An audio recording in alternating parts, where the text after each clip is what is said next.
recording. What is shaking, y'all? Golden Mike 154. Devon, do you know why I've had 154 episodes of this show? I believe it. Do you know why I've had 154 episodes? Why? Because you can't cancel me, Devon. You can't. And I called you Devon already. I messed up your name. The show's all canceled. This is the deal, y'all.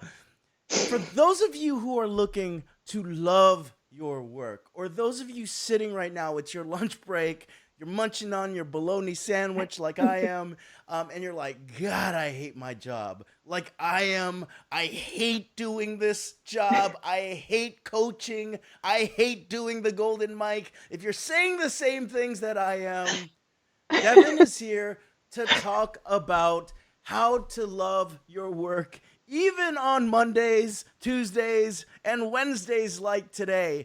A lot of people out there seem to be really out of place with their work, Devin. Don't you agree? Absolutely. Absolutely. Now, Devin's certified life coach, also at the same time recovering workaholic, was in a PhD program. So, did you finish? No, I'm a PhD Yes. dropout, Mark. Did you go ABD? Did you make it to ABD?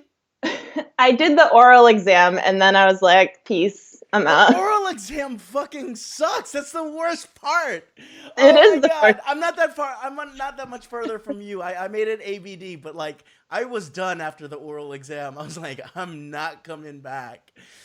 So we have an expert on doing what you love and maybe not doing what you love. Um, Coach Devon Grilly is here today to talk about this whole idea. For those of you who haven't met me yet, my name is Marc Cordon, positive psychology coach. I do what I love, actually, but it took me a long time to get there. Um, Founder of the Make Money Coaching Program, co-founder of the Joy Revolution, and more importantly, on a regular basis, I get to ask my clients, my friends, and today, Devon, I get to ask her these two questions, and it's this. Number one, how happy are you feeling today? And number two, it's the easiest job in the world. And then number two, how much are you living in your meaning and purpose? So, Devin, how happy are you feeling today?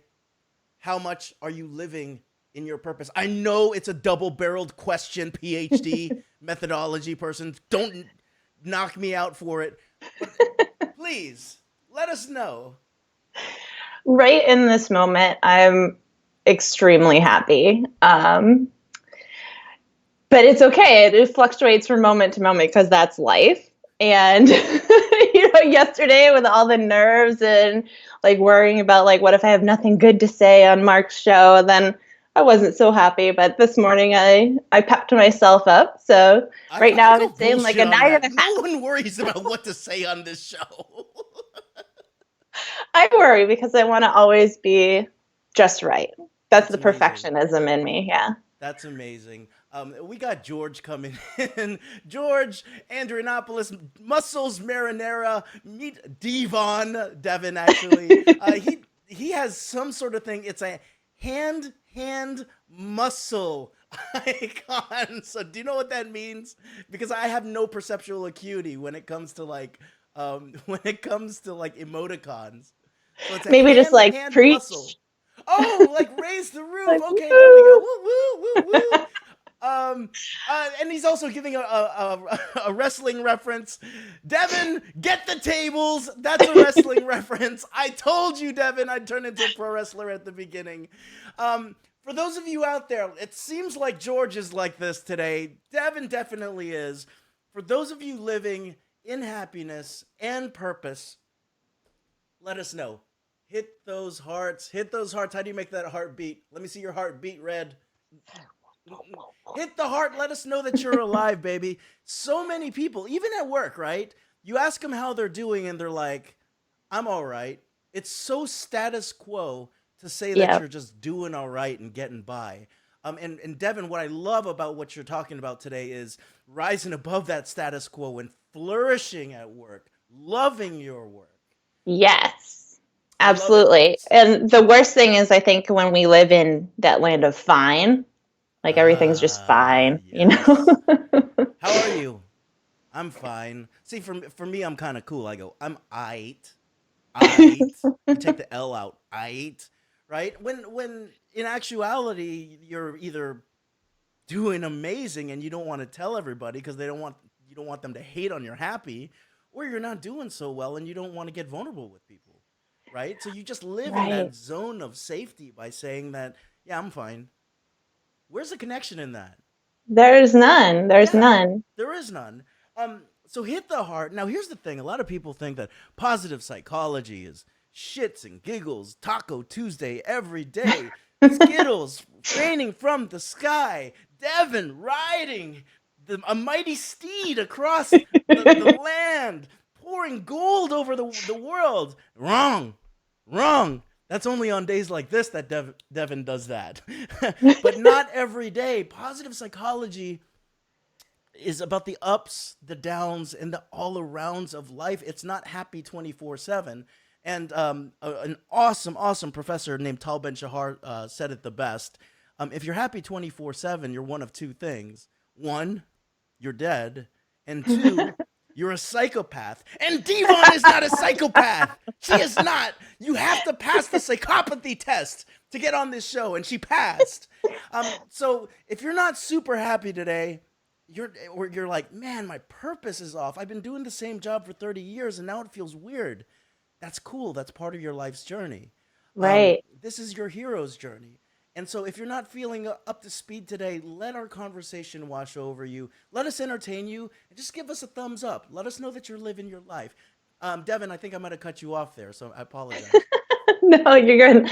Yeah, it's all about the ups and the downs, and every day is not going to be your favorite day, but figuring out like how even on those days where everything's crappy, like what's the piece of gold that's in there that you can hang on to and use that to fuel yourself to go further, and how to like segue into something that's going to be more joyful overall on a greater proportion of the days. I Grilly, think is the journey, Grilly, right? you're killing this today.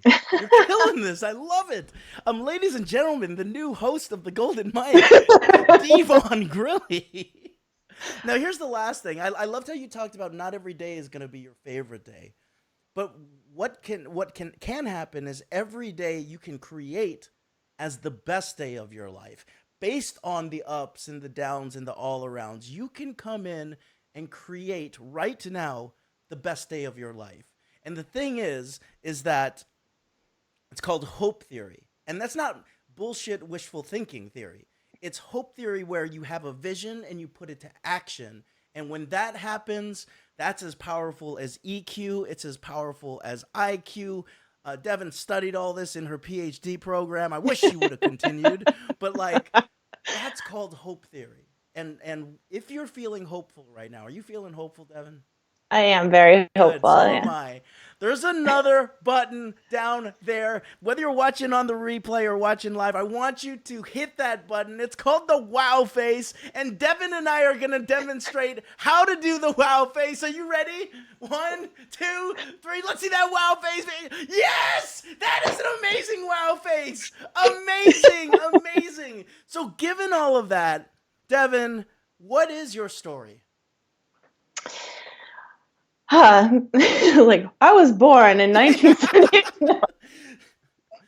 So in the uh, beginning, God made man. Let's start there. I think we're all like the heroes of our own story. So we all are born with that feeling like I'm going to change the world, right? And it's all this journey of like, how exactly is that going to happen? And so I've had lots of moments where I thought, like, I think this is the way I'm going to change the world or make my impact. And then gone, you know what? I don't think this is the right one for me. Let me switch over here. And at first, I felt like, when I left that PhD program, I was an engineer. Mm-hmm. And it's like the weight of all the women that are in engineering was on my shoulders. And if I leave engineering, then I'm letting down all womankind. And that's a Mm. lot of burden to carry. That's a But pretty what else damn big do you burden to do? carry. Yeah.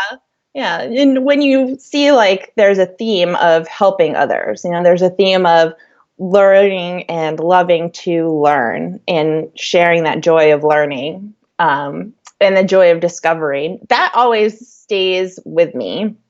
And that's the other thing that I help people see is because when you want to change careers and you've invested all this time, it can feel like you're failing, right? Right. Or you've wasted all of that development, right?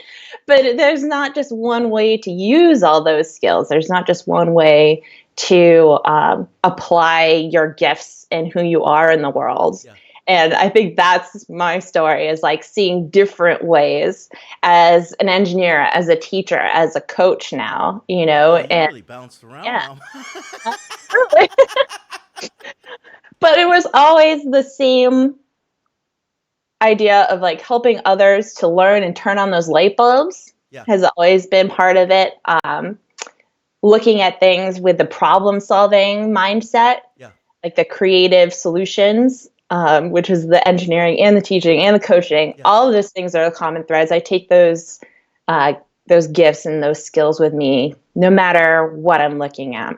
Now, Um, let me ask yeah. you this: when you were going through when you were going through each of those like mini journeys, right? Teaching, engineering. Um, was there was it always a point where you're like, oh, there's something greater than this, or was it like you go into engineering, you're like, ah, I found myself, and then you kind of outgrow it, like what was that like throughout throughout each of those journeys, because I could see starting out teaching being like, oh my god, I'm totally helping people, this is my calling, it's amazing, and then you get your paycheck and you're like, ramen it is again. Like, how was that?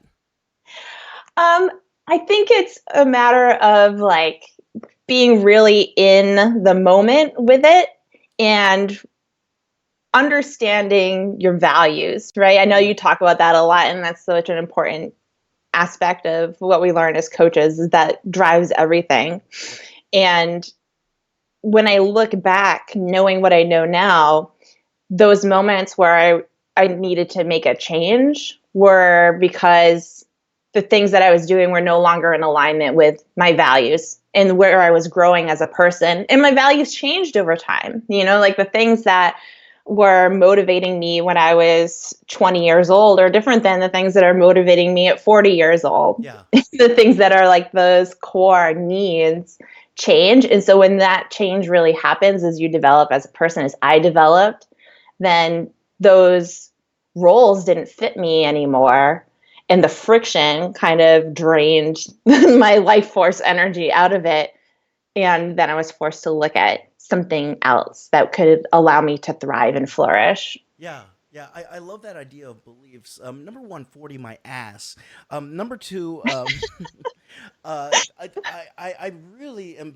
I'm feeling your story here in so many ways. Like even when I was in my PhD program, I felt the weight of like all of my family immigrating to the United States, all the poverty that they had been through, and then like there was specifically a point I remember getting to my orals and I passed them, and I was signing the to become a PhD candidate, and I smiled because I felt like my whole family was in the room. And one of my advisors goes, "No smiling yet. You've got a long way to go." And I was like, For real. "Fuck you." Like fuck you. You have no idea what's going on in my head, and you can't tell me not to smile and celebrate this moment. And then also I'm thinking about like, you kind of look at your life now and it's very linear, right? And I feel like my life is very linear. Like, oh, he went neuroscience, then positive psychology, then he joined a band and did it, but it made a bunch of sense because now he's a rock star with a positive psychology degree, right? No, it didn't make sense at the time.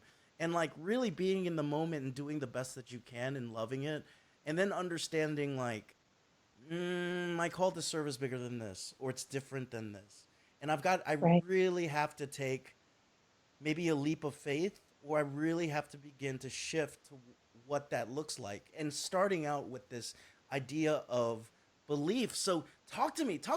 I mean, we start with beliefs. You said it. We start with beliefs in coaching, Talk to me about what you mean by beliefs, because the word is thrown out like crazy, like Skittles when you're riding on the horse and you're throwing the Skittles out. There are those things that, like, when those pieces are in place, that's how you unlock that state of flow where everything just seems easy and you're doing your best, and you're proud of the work that you're doing. Hmm. For me, that is freedom and creativity, and then, like, with a side of compassion. Like, those are like the core pieces that are there.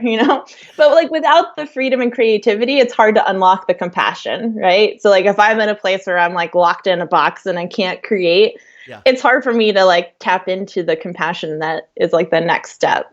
I absolutely love it. America, and it's not the United States of America. America Fleshman, I know you're watching right now. Let me know if the signal's coming through better for you. And if it's not, we will adjust on the fly. So let's talk about people who are maybe trying to find their belief system right now. What are some things that you can do to like get to your beliefs? Because it's like I believe this, and the next thing you know, you've got 20 beliefs down. And Right. how do you actually run with that? I think it helps to think about specific situations. There's like milestone points Hmm. that where you felt like so proud of the work that you were doing, or you're just like really in your flow. And if you think about that specific moment, what were you living into? Like, who were you being? And the Mm. same thing with those moments that stand out where like everything kind of slows down, like in a horror movie, and you feel the shift happening. And you're just like, no, this is not going the right direction. Then you can kind of like analyze that moment that stands out like a still shot in your mind and be like, what was being violated in that moment? That you realize like this is not gonna work out for me anymore. So is there a difference between beliefs and values? In my mind, no. Like there are the things that kind of drive us, right? If I really believe that I'm a creative person, like I am creative, Okay. right? That's a core belief. That's also my values, right? Creativity is a value. So they can be interchangeable in that way. So when does that mean that our beliefs basically stay the same throughout our entire life, or are they malleable and changeable? They're absolutely changeable, especially if Okay. you're doing inner work.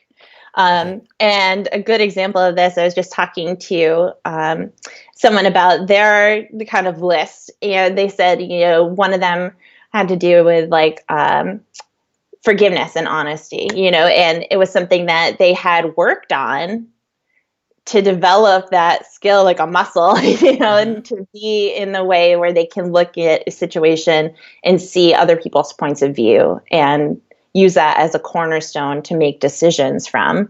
So as we grow and develop as people, especially if we're doing like the hard inner work, Mm-hmm. um, then absolutely those things will change. Amazing, amazing, and it's so funny because a lot of people try to, and especially in the job situation, a lot of people will try to do the outer work first, right? And you do the outer work, and you might see some ostensible changes, but then all of a sudden you feel like an imposter, right? Or you feel like you don't deserve something, and a lot of times it's because the inner work hasn't been done, and because the inner work hasn't been done, like you're left even more unhappy. Like you've gotten the raise that you wanted, you've gotten the raise that you wanted, but like it's the inner work isn't there, right? Yeah. Yeah. And so that's always like part of the myth, right? Like we think we'll be happy when we get that title or that promotion or we move to this other company, Yeah, but we're still inside of the same yeah. person. So like if I'm not happy where I am right now and I can't find like that kernel of gratitude or whatever, then I'm not going to be any happier when I get to position X or Y. what was a what was like a lesson that you learned, either the hard way or the easy way, when it came to your beliefs and conflicting beliefs? Uh, I I tend to learn things the hard way, Mark. Of course you would. Like me, going balls deep into a PhD program and being like, no. Of course you would learn the hard way. Right? Like if I work hard enough, if I muscle through it, then I can somehow make this work, even if it doesn't fit who I am and the Yeah, things that I believe in. Yeah, I've tried that. It doesn't tend to work it out. doesn't. It doesn't. Now we go from beliefs. We go from beliefs to what? Like, let's say that we've identified and are aware of our beliefs. In terms of moving to loving what we're doing, even on a Monday, what is that next step? For the next step is figuring out what is it that you really love and what are you passionate about? What's the impact that you want to make with your work and your life? And finding small ways to make that happen. Okay. And that can unlock a lot of possibilities, right? Sometimes, again, we get into that myth like, I can only make an impact when I get to this position or this title or this pay scale, Yeah. right? But if we look at it from a different context, like there are ways that you can start making that impact today. Maybe it's not directly in your work, maybe it's a volunteer position or writing about something or an act of kindness. But whatever it is, those little pieces help to add fuel to the tank so we can get to like our bigger goals. Yeah, and that's really awesome because some people might call this levity, but when you start adding what you love to the fray, you're developing passion, you're developing your purpose. You can get into flow a lot easier. You're a lot more creative, and a lot of people think that like based on the way that the American work system is set up, is that you must hate your work, and then you must put play, to the side in some other container, right?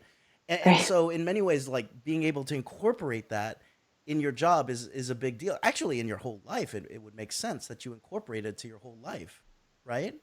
Absolutely. And I think sometimes we forget that even if like the company that we work for doesn't have a very inspiring mission, we still work in an office with other human beings that could use like some support or some of our generosity and compassion.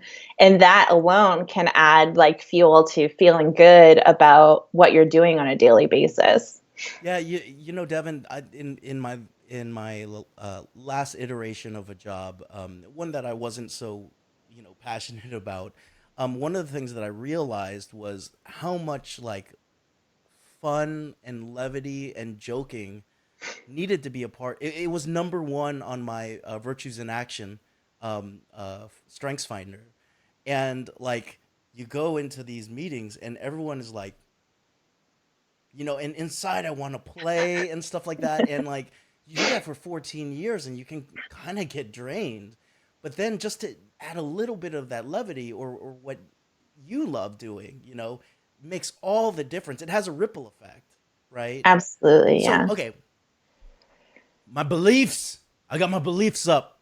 I'm doing what I love. I still want to figure out this thing on loving my work even on Monday mornings, right? Because Monday mornings can be hard sometimes. What's the next Absolutely. step? Next, we can reframe our action. So, looking at that to do list, looking at it from once I've identified, like, these are my core beliefs, these are the things that I want to make an impact on that I love.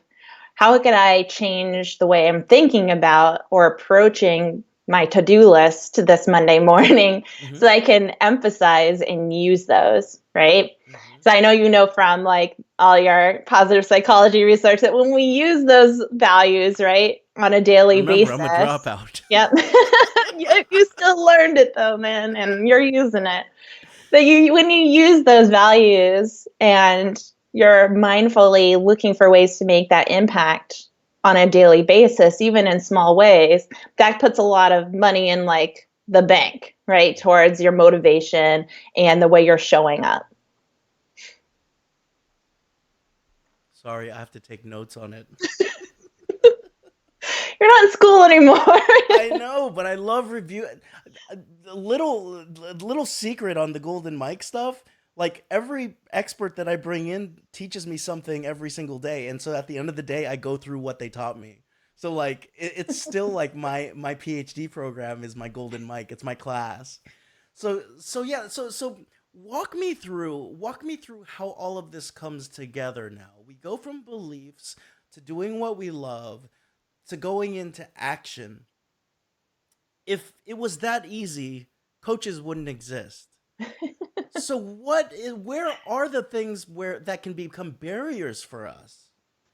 What are the things that can make it hard for us to actually go to the action stage or to break a belief? We have our blind spots. Yeah. And one thing that a coach does for you is helps to hold up the mirror and illuminate the things that we can't see, or like if it's outside of our comfort zone, maybe we've been avoiding looking at it, Yeah. right? But it's staring us in the face and we're just like, I don't see that. Yeah. I don't see that option. So even just saying out loud your values to another human being is like, oh, okay, I didn't really think about how I could use that, right? So having that ability to talk it out is huge. Um, that's why journaling is great. But I know a lot of people don't love journaling, but it's just like you've got to get it out of the spinning wheels in the head and onto paper, or out in speaking to another person, because it changes the way you think about it. That does make a lot of sense in terms of getting it out. I'm going into my PhD world, but like multiple studies have talked about the difference between keeping something inside of you and then just saying it outside and just saying it out loud. And the act of you hearing yourself say something either reinforces something, or if it's coming from like a subconscious place, like you're moving the subconscious to the conscious area, and Right. suddenly now it's something to play with. It's not just an emotion anymore. It's not just I want to avoid this. Like you really have something articulated so that you can move forward. Like you can say what you stand for instead of like, mm, I just know I don't like that. Mm-hmm. Well, it's very hard to figure out how we can get you to love, or how we can get you to be passionate about Monday mornings and work if we can't if we don't understand where you're coming from. Right. And even like those stories that kind of hold us in our like we're fine mode, Yeah. saying them out loud makes us examine them and go like, oh, I didn't realize that that was really what I was thinking. Even though like the same messages and tape has been playing in the head for so long, saying it out loud makes you really go, that's not true. Like, where does that come from? It's so right. It's so right.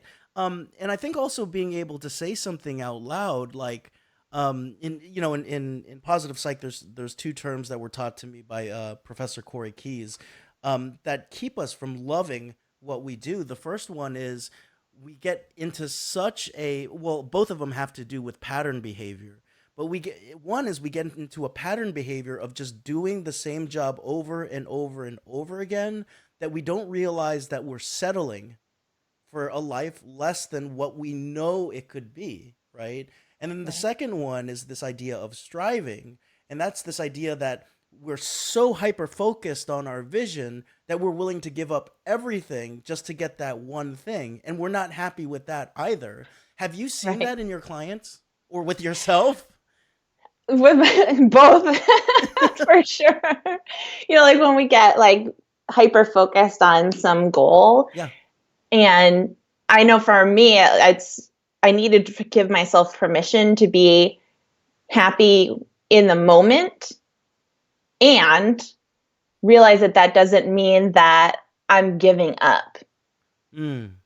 I see that a lot. Like if I allow myself to be satisfied with where I am right now, then that will mean something about giving up on this larger goal. And that's not true. Like you can have both. Like you can be striving towards your future and still be present and happy. And then you're not going to, it's going to be a lot harder to get to that future moment if you can't find happiness with right now. Yep, it's all about that paradox, right? We think that we Yeah, can only have one or the other, and then it's coexist at the same time.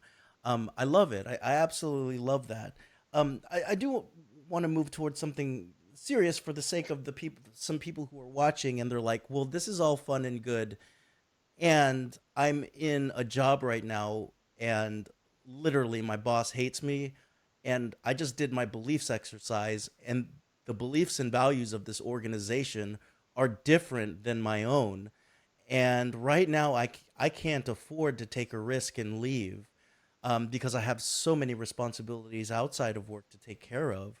How do you love your job when those sort of stressors, those sort of environmental presses are coming on you to a point where you might be moving towards stress or distress?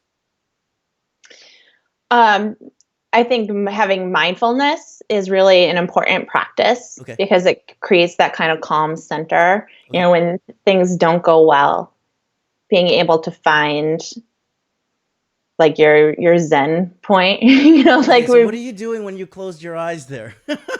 What did you find?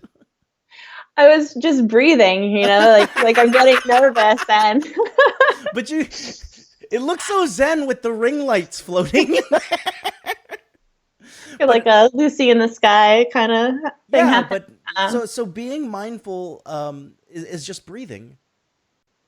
it can be. Okay. It can be as simple as like one breath, and all I'm going to think about in this moment is what it feels like to breathe. Mm, Because a lot of the stress comes from things that aren't happening right in this moment. It's worry about like what's going to happen when, or worrying about the mistake that you made 5 minutes ago, right? But in the moment, there can be calm and there can be peace and there can be happiness. okay. And even if it's just for that moment, like the more of those moments that we string together, that's how we're going to find that path forward, right? So it might seem like there's no possibilities, I'm totally stuck. But in the beginning, like you were talking about hope there, and I think that's one of the things that a great coach does for you is helps you to like get some hope, Yeah. you know, and like open up the blinders and see that there are actually a lot more possibilities and opportunities than we can see when we're just in survival mode and we're just looking at like what's the next thing, what's the next thing, what's the next thing. Yeah, that's really really cool. America, I hope I'm coming through louder now, and you can hear that because America is someone's name, but I love say hey America. I feel like I'm on a like nationally syndicated show, which I will be one day. But I also wanted to throw this out there. In the Joy Revolution last night, uh, our cohort was talking about the work of Viktor Frankl, right? And now I'm not trying to compare what Viktor Frankl. For those of you who don't know who Viktor Frankl is, he was a therapist. Multi times went and was a prisoner in Auschwitz. Was tortured, and while he was watching people drop, even his own family, he was trying to find meaning in the suffering, right? And so I'm not, again, I don't want to compare it to going through Auschwitz, but when we bring ourselves into a place where, God, on a daily basis, I'm going to work right now, and there is no way that I can love what's going on Monday mornings because it just doesn't fit with my values. It's suffering at some points. I'm centering, and maybe if I could continue to add to bringing that Frankel in a couple things he talked about. I'm gonna paraphrase, but one of the quotes he had was one of you can strip away every one of man's freedoms except their freedom to choose how to react to any given situation. And so that I like I feel like that's mindfulness being put in, like, okay, you can just dump this on me, you can give me a bad review when I know that I'm doing the work, but you know what, like, I can choose how I want to react to this situation, right? um and then the other thing that I saw that I thought was really amazing that I think could relate to this is, if you think work is shitty and you're suffering right now, is it's not gonna it probably won't be forever that it goes through this, but in the now, when you're taking those breaths or when you're reflecting, how can you find meaning and purpose in the suffering? Because that's what kept Viktor Frankl alive. He went and said, I am going to tell the story of how I stayed alive to people one day so that they can stay alive. And so, in so many ways, I see you doing the same thing. Like, you went through so many things with work, you moved around. We've had like a kind of a really like a playful discussion, but this is a very serious topic. Someone we spend the majority of our lives in our jobs, and so to be suffering through it, to me, is not a great way to be spending your life, but to be finding meaning in it, and then now to be using it as a coach like you are, or to to know that you can try to get to me, but you're not going to. You can try to put baby in the corner, but you're not going to, because I'm going to be there and I'm still going to be reacting with positivity, or at least not, if it's not positivity, I'm just going to be mindful and breathe through it. Right. No, And that's you part of disagree? You resilience. want to debate me? And it's building that resilience muscle, right? And Yeah. being able to say, I always have control over myself, and my response to things and how I'm going to show up in this moment. And like asking that question, like, what's the lesson? Like, what can I learn from this? Um, Absolutely. yeah. And I think, one of the things that I had struggled with through most of my life was any kind of criticism. I would just like I would want to cry because of the perfectionism, right? I want to be perfect all the time. And so even like the most constructive and compassionate criticism, I would just like cry like a baby. And um, being able to look at it from like, what's the lesson? Like, what can I learn from this? And even if it's not a boss that I like really respect their position, Yeah. but understanding like the true meaning of compassion, like the commonality of suffering, right? And Mm. really trying to like internalize the belief that we're all doing the best that we can with Yep. the information that we have. Even that guy that's a total jerk that's in the office that you hate, Yep. like Yep. he's trying to do his best, believe it or not. So how does that change the way that I look at the situation, and what can I learn from this? Look at this. Grilly's turned into a redheaded Buddha on me. I absolutely love it. So let me throw this out there. Uh, you over 2 decades of work in different lines of work. I assume that you're doing what you're loving right now. You're loving coaching and working with folks. What are the top three things that you've learned over your journey over the past few decades? um Never ask for permission. Yeah, you're a punk rocker. Because nobody's gonna give you permission. They won't do it. Just do it. Nike is so right. Did you just say Snooky is so right? Nike, Oh, Nike, like Nike just is do so it. right. Okay, never ask for permission. I love it. I love it. I love it. I love it. I think that you're talking to two redheaded people on here. You know that you know that we're not going to be asking for permission. What else? Right. Um, it's okay to love where you are, even if it's not perfect.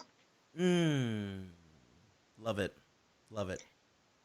And that thing that you're most afraid of trying, that's the one that you need to try the most. Oh my gosh, you're on fire right now, Grilly. You're on fire right now. Okay, so here we have your website posted up, devongrilly.com. It's in the show notes right now. You can click there. And Devon, you're super cool. We have a free download of um, the Blaze Your Path workbook that you've created. So when we go to devongrilly.com and download the Blaze Your Path workbook, what is it that we're gonna find with the workbook? So in there are going to be exercises for like going through and identifying your beliefs, right? Like what are those core values that are motivating you? Some questions to prompt you to think about Like, what do I really care about, and what is the impact I want to make? Um, Ways to start reframing that to-do list so you can get more of your mojo back. A Mm, whole boatload of really easy ways to be more mindful, even mm. like without having to take time out of your day. Everybody thinks you have to have like an hour in like a perfect meditation room with like the cool, like tinkling, like waterfall Yeah, I effect. was gonna say I need a waterfall in my room, But you don't have to have any of that stuff. You can be eating your lunch but I and want the tinkling. I don't want my sandwich. I want the tinkling. But there's a, so it's really what I'm getting. It's this practical guide that's really gonna fuse together the theories that you've been talking about when it comes to um, uh, beliefs and identifying your beliefs, discovering what you love and applying that to your life, your work, and then taking some reframed action, and really transforming wherever you're at to this higher level of just love and passion and being your greatest self, even if it's not the perfect situation. Newsflash, it's never the perfect situation. it's not It's right. never the perfect situation unless you create it for Yeah. yourself. So, oh, don't you like how it comes full circle, right? With the hope theory and stuff like that. Mm-hmm. Um, there we go. DevonGrilly.com. Uh, she thought about the perfect statements. I think you nailed it today, homie. You feeling good about it? I want you to I come hope back. I people want you to come back, and enjoyed I that. want you Yeah. to come back on the show. Maybe we'll both get our hair done at the same time, so we're also gonna have a different color hair again. And it's finally good to have you on the show. I've known of you for such a long time that it's really awesome to communicate with you. We got to keep this going. Absolutely. Thank you, Mark. It's Oh, been a pleasure. you're so welcome. Now this is why it's called the Golden Mic. Um, it's called the Golden Mic because Devon, or Devon, and now I've been making fun of it so long, like I'm calling you Devon. It's been patterned in. Devon, we're gonna do a visualization exercise. You're from iPEC, so I know you do this. So I want you to imagine, if you will, that there's a golden mic that's coming down from your ceiling right now, and it's coming to rest in front of you. Now, this golden mic translates into every language all across the world, and everybody is listening to the message that you need to tell everyone. So, Devin, your golden mic is live now. You can love yourself right now, every moment, just as you are. So do it. Devin, I want you to take that golden mic and I want you to feel the weight of that golden mic in your hand because I'm going to pass this off to somebody tomorrow. But before you let go of that golden mic, I just want you to feel that weight, what you just did with that. You holding it up in front of me? Now I want you to smash that golden mic. Smash that golden mic, Devin. Stomp it. Stomp it. Stomp that golden mic, I said.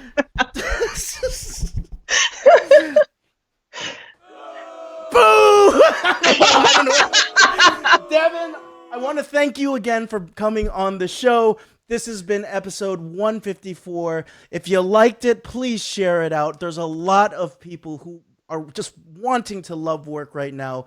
This is a perfect way that you can help out a friend, is to share this out. Send them the blaze your own path link. And we have one final question for you. On behalf of Devin and myself, our question is, if you're feeling good and you're living in full purpose today, what is your responsibility to changing the world for the better? Devon Grilly, Marc Cordon, this has been the Golden Mike. We will see you tomorrow. You killed it, Devin. Love it. Love it.